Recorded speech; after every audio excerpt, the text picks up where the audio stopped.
Isilomo somsakazo uKhozi FM uNonhlanhla uMroza Buthelezi sithi sifisa ukukhuthala abantu basemakhaya ikakhulukazi abesifazane bangezenyezi balwela imfundo nempumelelo. Nginibingelela ngiphinde nginamukele futhi kule channel ehamba phambili kezela igama umfeze kuntuthu kungakhumalo ngila sibona amagomede bathu semusha la ekhaya ngicela wenze sure ukuthi subscribe ungakhohlwa ukukhomenta nokulike okushare okhulu kunakho konke. uMroza odabuka edokodweni eGingindlovu usho kanje izolo ngesikhathi ethweswa iziqu ze-postgraduate diploma project management esikhungweni i-Regent Business School. uMroza usakaza uhlelo ivuka Africa Breakfast Show i-VABS ephakathi nezinsuku uthe wayehlala ekubukela kude ukugqoka ijazi kepha ekufisa bekwesifiso sakhe esakudala ukuthi ngelinye lamalanga agqoke ijazi lemfundo ephakeme. Uthe uma eqeda ukuqhuba nafuwabe esikoleni waqala naye waziqhuba nentshisekelo ngabantu basemakhaya ngoba naye udabuka khona emakhaya ufisa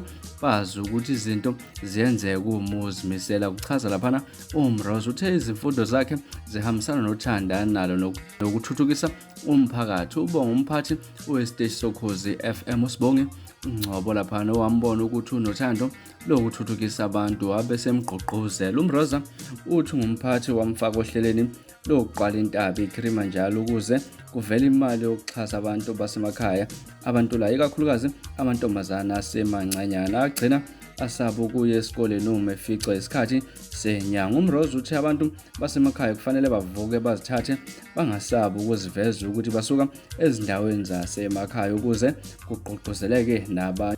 Uchaze nangomsebenzi wakhe emsakazweni wathi ufike ezingeni akulona ngenxa yokuzithoba nokufunda kwabanye ozakwabo. Ubonge kakhulu aboKhozi ngokumnikeza ithuba nokukholelwa kuyena.